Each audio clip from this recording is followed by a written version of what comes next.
कृष्ण कहते हैं, करने दो जो आपकी बुराई करते हैं। ऐसी छोटी छोटी बातें तो सिर्फ छोटे लोग ही करते हैं। सिर्फ धोखा देना ही धोखा नहीं होता, लेकिन किसी के साथ अपनेपन का नाटक करना ये बहुत ही बड़ा धोखा होता है। जो आपकी सही बातों का भी गलत मतलब निकालते हैं, उनको सफाई देने में अपना वक्त बर्बाद मत करो। एक दिन शिकायत आपको वक्त से नहीं बल्कि खुद से होगी कि एक खूबसूरत जिंदगी आपके सामने थी और आप दुनियादारी में उलझे रहे। एक बार माफ करके अच्छे बन जाओ, परंतु दोबारा उस इंसान पर भरोसा करके बेवकूफ मत बनो। अपने तो वो होते हैं जिन्हें आपके दर्द का एहसास हो, वरना हाल चाल तो रोड पर आते जाते लोग भी पूछ लेते। मेहनत का फल और समस्याओं का हल देरी से ही सही पर मिलता जरूर है। जब आप दूसरों का अच्छा चाहते हैं तो वही चीजें आपके जीवन में वापस आती है। यही प्रकृति का नियम है। टूटी हुई चीजें सबसे ज्यादा तकलीफ देती है, जैसे भरोसा, दिल, नींद और सबसे अधिक उम्मीद। बस तुम खुद से मत हारना, बाकी सब श्री कृष्ण देख लेंगे। जो इंसान अच्छे विचार और अच्छे संस्कारों को पकड़ लेता है, उनके हाथ में मानव पकड़ने की जरूरत नहीं पड़ती। वक्त जब न्याय करता है तो गवाहों की जरूरत नहीं पड़ती। माफी मांगने वाले हमेशा गलत नहीं होते। कुछ लोग झुक जाते हैं, पता है क्यों? रिश्तों को बचाने के लिए। इच्छा पूरी नहीं होगी तो क्रोध बढ़ेगा और पूरी होने पर लोभ। इसलिए जीवन में हर परिस्थिति में धैर्य बनाए रखना ही श्रेष्ठ है। कई वर्षों पहले एक राज्य में मिदास नाम का एक लोभी राजा राज्य करता था। उसकी एक बहुत ही सुंदर पुत्री थी जिसका नाम सुनैना था। मिदास अपनी पुत्री से बेहद प्रेम करता था, किंतु उससे कहीं अधिक उसे सोने से प्रेम था। उसके खजाने में सोने का भंडार था। उतना सोना दुनिया में किसी भी राजा के खजाने में नहीं था।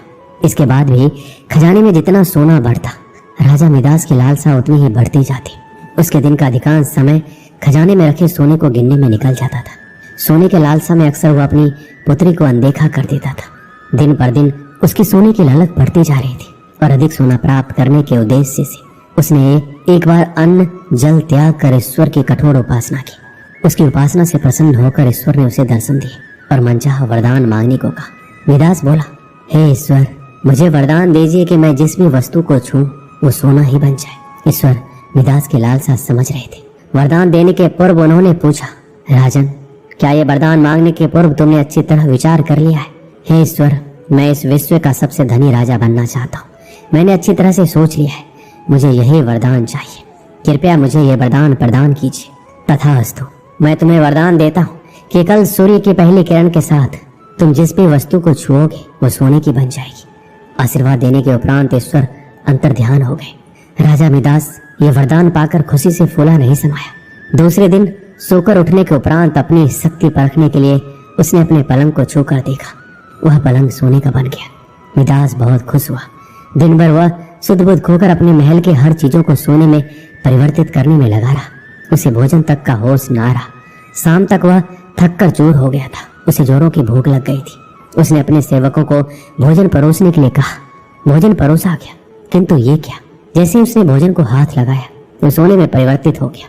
अब सोने को तो खाया नहीं जा सकता था। भूख से बेहाल राजा मिदास ने फल खाकर भूख मिटानी चाहिए, किंतु उसके छूते ही वो भी सोने में परिवर्तित हो गया। वह गुस्से से तिलमिला उठा और उठकर बाहर चला गया। बाहर टहलते हुए अपने महल के उद्यान में पहुंचा। वहां उसने देखा कि उसकी नन्ही पुत्री सुनैना खेल रही है। उसका सुंदर मुख देख राजा के मन में प्रेम उमड़ आया। कुछ क्षणों के लिए वह अपनी भूख भूल गया। जब सुनैना ने अपने पिता को देखा तो उसके पास दौड़ी चली आई और प्रेम पूर्वक उससे लिपट गई। राजा मिदास ने प्रेम जताते हुए उसके सिर पर हाथ फेरा और तुरंत ही वह सोने में परिवर्तित हो गई। अपनी नन्ही पुत्री को सोने का बना देख वह दुखी हो गया और रोने लगा। उसने पुनः ईश्वर से प्रार्थना की।